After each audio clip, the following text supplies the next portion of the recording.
got a special treat for you today. The extended interview that I had with Baylor's co-associate head coach, Alvin Brooks III, joined me for a great conversation about the season so far and the lead up to this game tonight against Gonzaga. Let's get right into it. You are Locked On College Basketball, part of the Locked On Podcast Network. Your team every day. It is great today on Locked On College Basketball to be joined by Baylor's co-associate head coach, Alvin Brooks III, a man with a great coaching legacy in his family. And that's something we're going to need to talk about another day, as your dad is still in and doing it too. But man, Alvin, here's where I want to start. It has been an incredible 3-year run for the Baylor Bears. Going back to that COVID year where you guys, let's just say you would have been a number 1 seed had we had March Madness. The 2021 National Championship, congrats on that, by the way.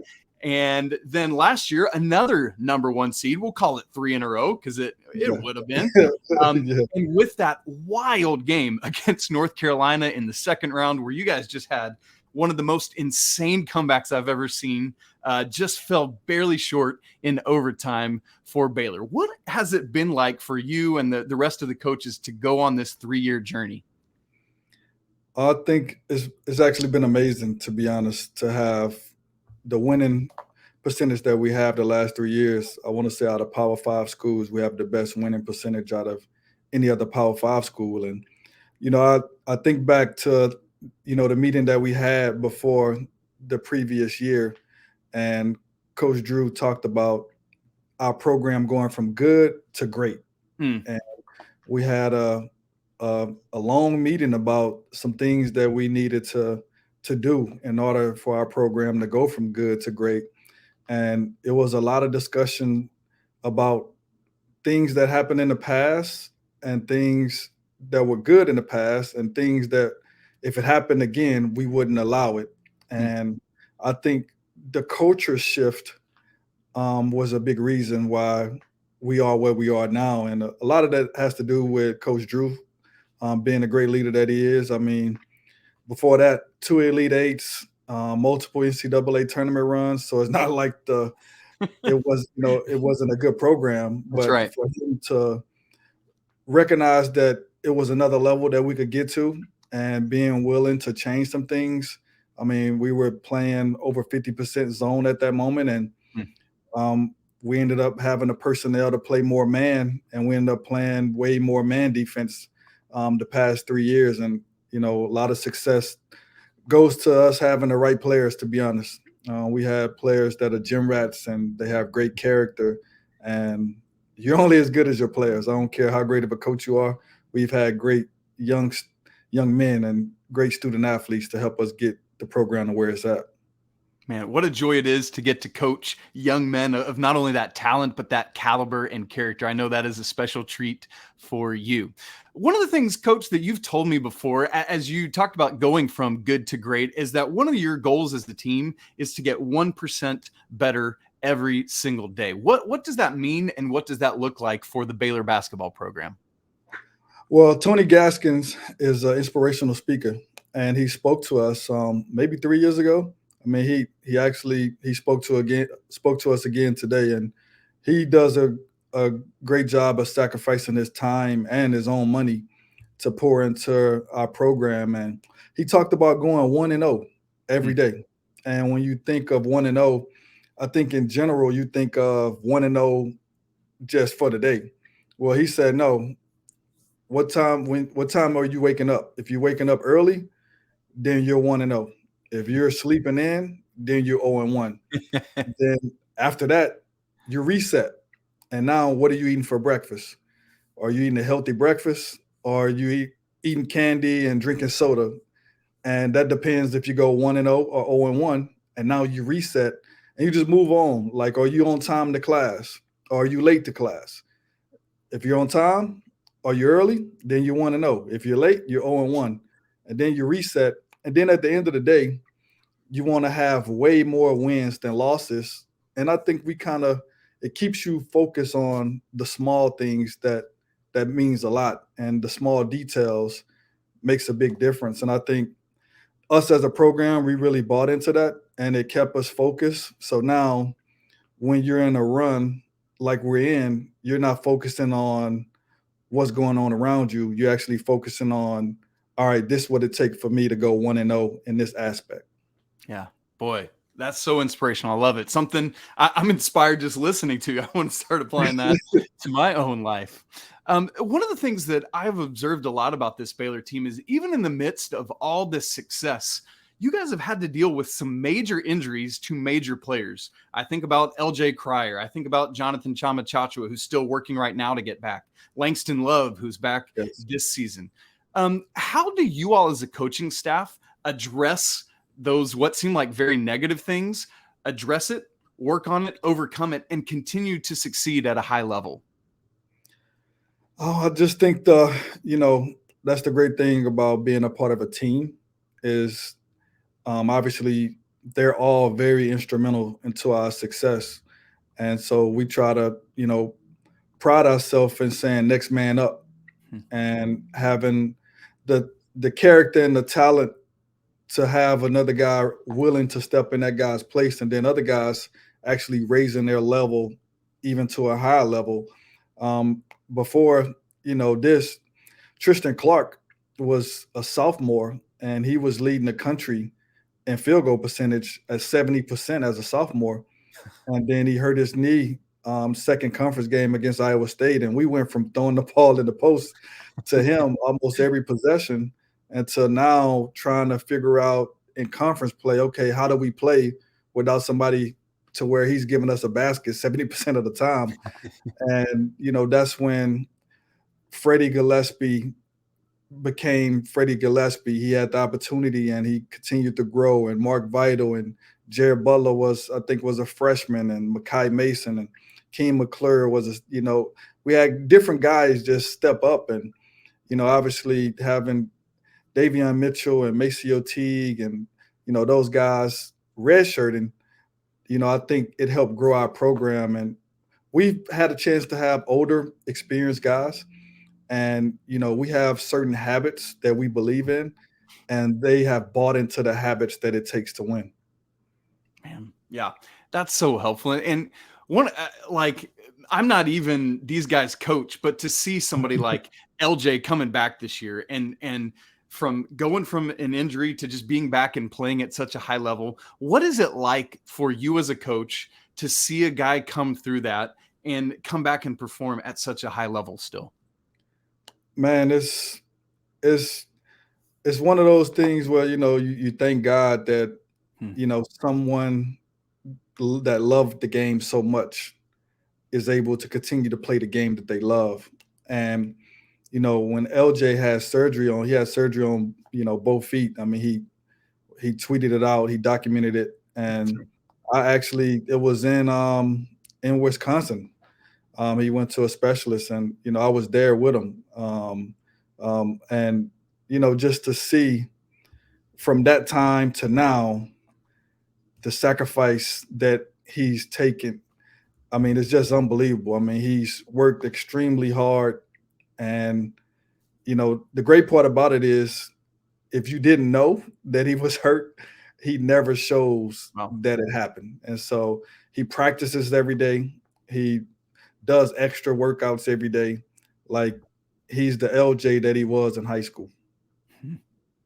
Man, that's so encouraging. And I know we're also kind of tracking with JTT coming back from his kind of gruesome, frankly, knee injury last year. I know a lot of people are just wondering about how he's doing, how he's coming along. What kind of update can you give us on his progress?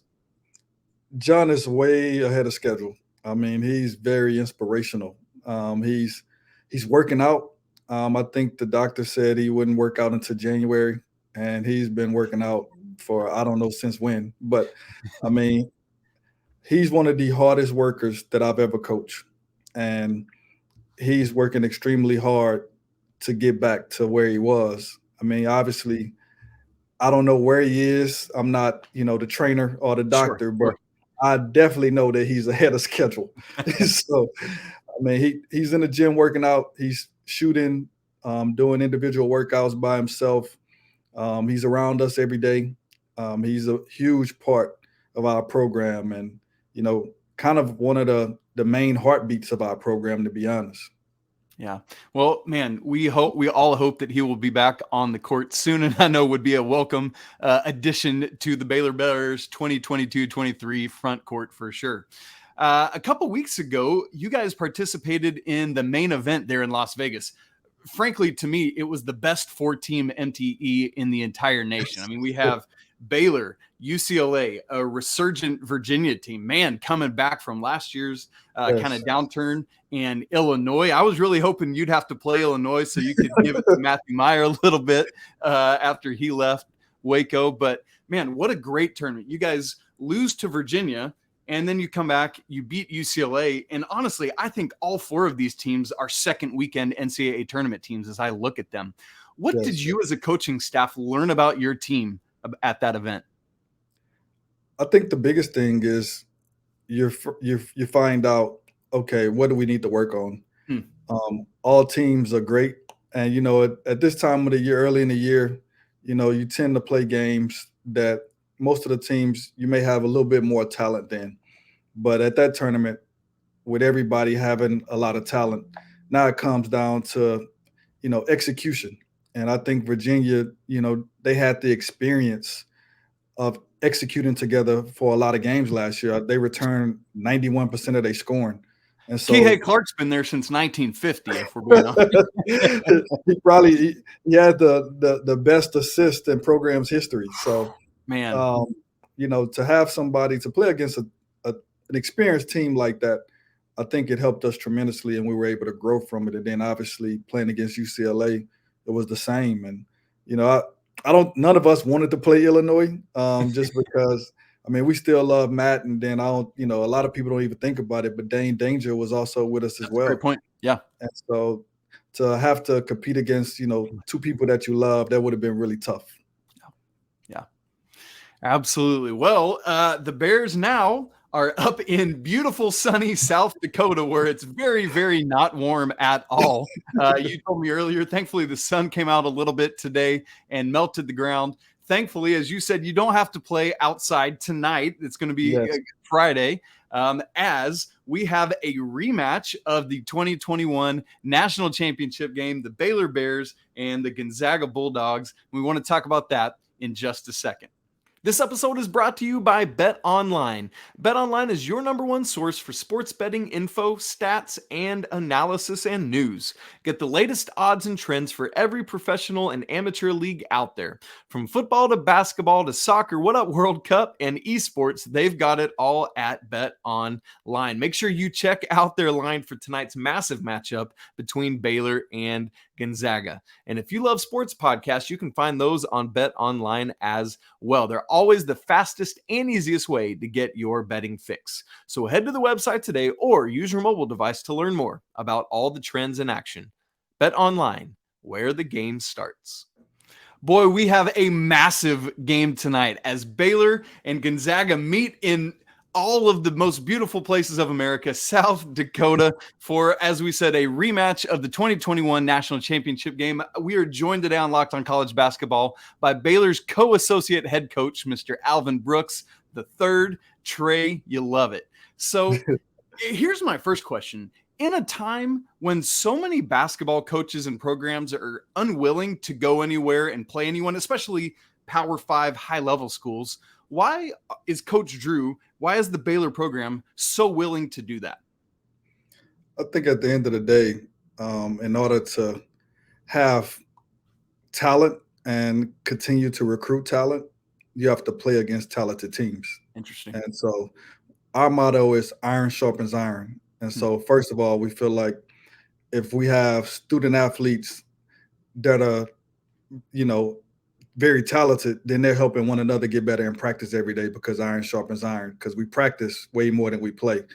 And so now we want to make sure that we're playing against great iron when we're playing games. And so our goal is to always have an opportunity to be a #1 seed. In order to do that, you have to play the best. And then obviously the end goal is to hopefully win a Big 12 championship and then hopefully win a national championship. And the only way to do that is play against the best teams that you can early, see what you need to work on, see where you're at, and now you have to continue to get better. So now when it's time to achieve those dreams, you at least know where you at and know what you need to work on. Yeah.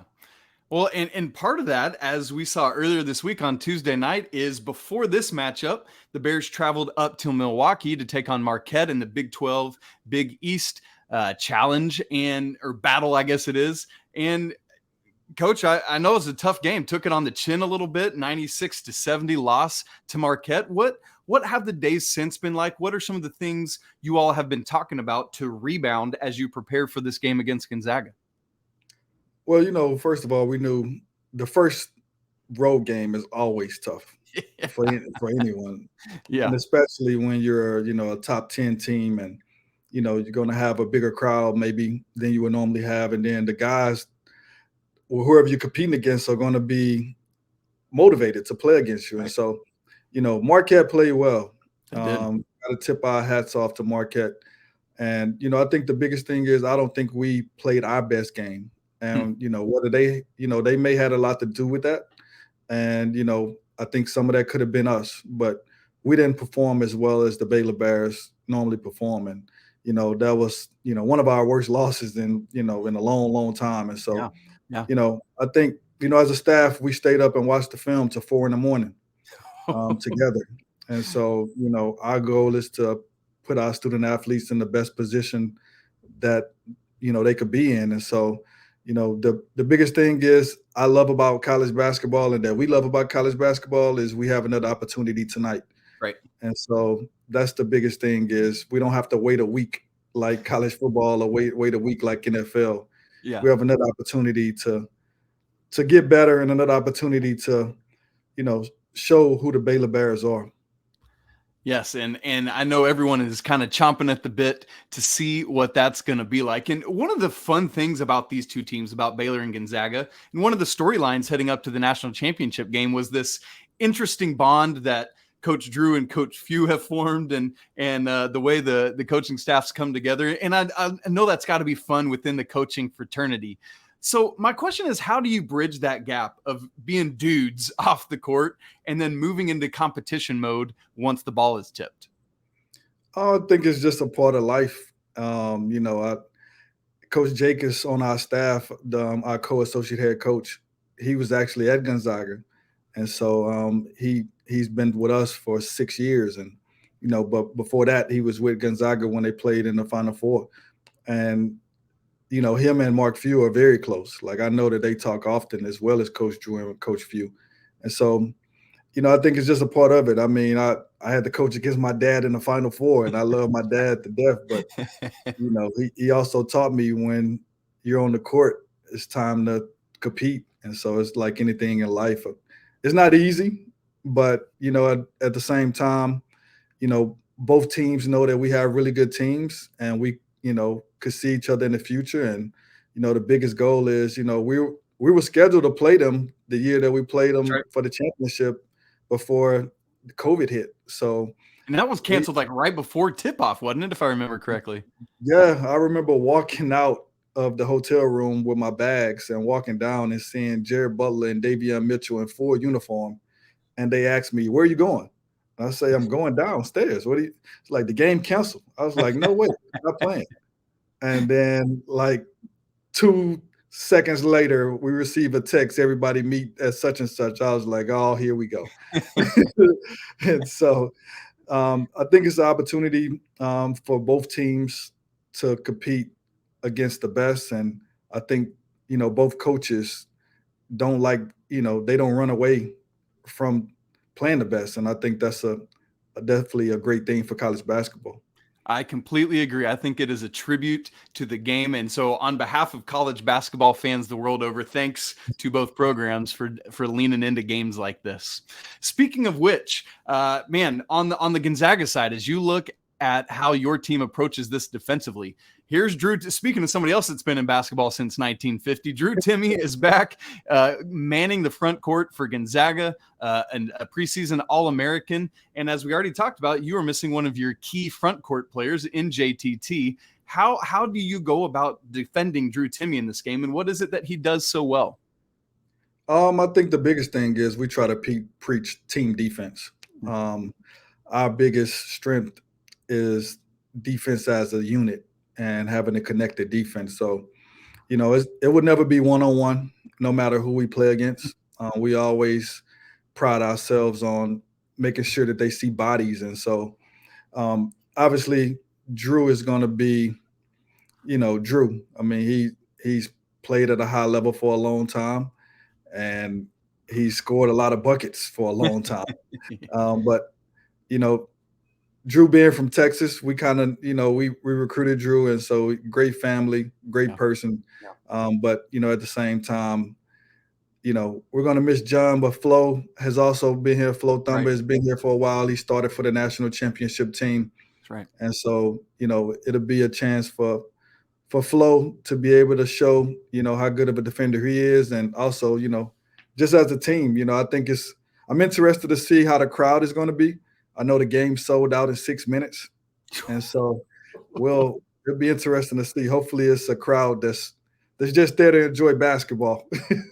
That's right. Absolutely. Cannot wait to see it. One of the things we talk about Gonzaga's front court there and your own, but one of the things obviously that Baylor has become so identified with is your incredible backcourt play. And we've already talked about getting LJ Cryer back. You've got Adam Flagler, and you work in one of the most heralded freshmen in the country in Keyontae George. How has he benefited from having other experienced guards around him to help lead and guide the way? I think it's a great thing for Key because he's able to see guys with great habits. Like they approach the game in a professional manner to where they're working out, they're eating right, they're sleeping right. They treat the game the way it should be treated. And so it gives him an opportunity to see, like, this is what it takes to be a successful college basketball player. And he's blessed in that aspect, in my opinion, because a lot of college freshmen don't have guys that they can look up to that's doing the right thing. And so that's one thing that we always pray for, that guys that we have blessed to become NBA players, that they're on a team with veterans that can show them the correct way to be a pro. And so I think Keyontae is getting that head start on having guys that approach the game the right way. And that's really interesting. One final note I just want to leave on as we get ready for this game is I think so often people just see these athletes and you guys as coaches as kind of machines and forget the humanity of it. I know that you have been on the road by the time you get back to Waco for basically a week. The Bears, from going to Milwaukee to play Marquette, went straight to South Dakota.